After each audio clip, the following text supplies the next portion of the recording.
Hey there guys, and welcome back to Dino Reviews. Let's talk The Evil Dead.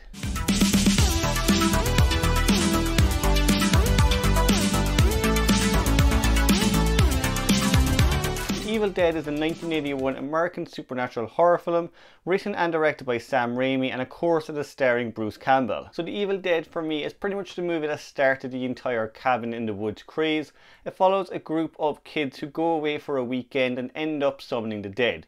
Now they do this by reading out some quotes from something called the Book of the Dead. So the movie is still a great movie to watch, especially in the month of October. There's a lot of things I still love with this movie. You can definitely say yes, it's a bit dated, the effects don't hold up as well as you'd want them to, but overall it's a really fun movie to watch. Now I saw this movie when I was really young, and honestly as a child it scared me for many years.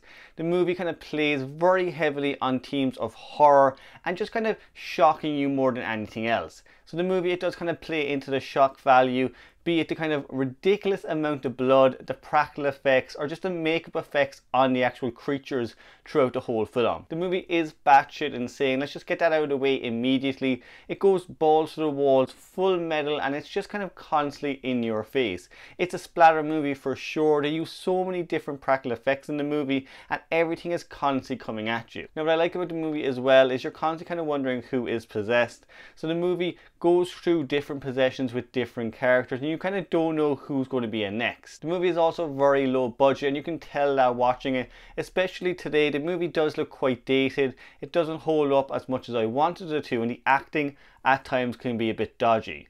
Now what I will say though at the same time is you can tell they give everything to this movie. It may be low budget, but the camera work in this is actually brilliant. Kind of as we follow the demon kind of going through the woods, all of that camera work is done perfectly well, and that goes for the kind of reveals of the possessed characters also. So each of the characters, when they're possessed, their reveals are done brilliantly with a mix of sound effects and camera work. You don't kind of know who is going to be possessed next, and when that happens, it's always a shock.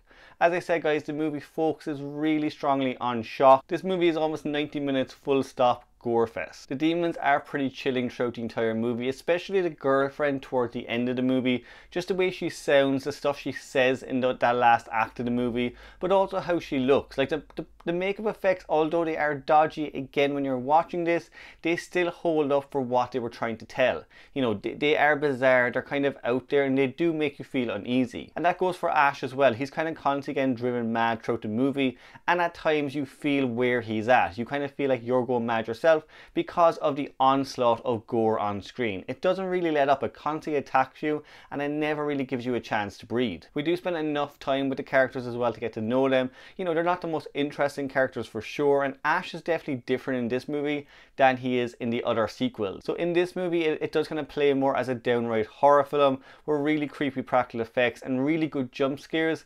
With the sequels they kind of blend into more the comedy aspect of it. So Ash, he becomes much more of a kind of one-liner, jokey type character. Now a lot of people love that Ash. For me, I actually prefer the Ash from the original.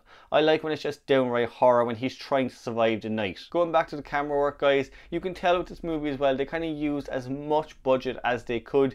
You can tell of course that it's very low budget. A lot of things in this movie don't work, but just what they wanted, what they envisioned, they do as much as they can. Now the movie as well has quite a few iconic scenes in it. We of course get that really weird tree rape scene. We get the old lady in the cellar and Ash's girlfriend's head getting decapitated. The girlfriend in this is probably the creepiest part of the overall movie, but funny enough, when I was a kid, the old lady in the cellar was terrifying. That out of everything in the entire movie is what stuck with me. So there is something in this movie where it does kind of hit home, and it does kind of unnerve you for sure. And in the second half of the movie they just throw everything at the wall and it's all out carnage. Just the amount of blood, the amount of gore that they throw at you in this movie is ridiculous at times, and of course yes, it comes across as quite over the top and silly occasionally, but it still sticks with you. They kind of knew what they were doing with this movie. They knew what they wanted. They wanted a big old-fashioned splatter movie, and that's what you get. I would say guys, go into this one if you are with an open mind.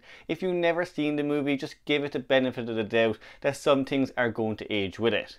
Now, as well as that, guys, with the Evil Dead 2, they kind of remade the first movie, I think like the first 15 minutes of that film. So if you get a chance, guys, try to watch this one first. A lot of people tend to go to the second one, but you don't get that kind of horror feel with the second one. For me anyway, I do just see it more of a comedy than anything else. If you want a proper Evil Dead, the one that had so much controversy, this is the one to check out. Now guys, as for the negatives, we've kind of gone through these already, but the acting can definitely be dodgy at times. Again, you can tell this is low budget, you know that going into it, so the acting doesn't always hit the mark. The practical effects are starting to wear as well. Some of them don't work, particularly the makeup effects more than anything else, but at the same time there's other parts of this movie where the practical effects are genius. Overall though guys, I definitely recommend checking this one out in October. It's a great movie to watch at this time of year, especially if you haven't seen it. The movie was controversial for a reason, and that is because for the senses it just throws everything at you and you do kind of feel exhausted once you give it a watch. If you can, guys, check it out. I highly recommend checking out the sequel as well, and even the remake. The remake does a great job at kind of paying tribute to the original while upping the ante. Remember guys, we are doing 31 days of Halloween, so I'll have another review up tomorrow. So tomorrow I'm going to be looking at John Carpenter's The Thing, and I honestly cannot wait to talk about that one. It's one of my favourite movies, and it's a movie that honestly still holds up. If you haven't already, guys, pop on the notification bell just so you don't miss that video. If you like, guys, subscribe to the channel, and I will see you in the next one.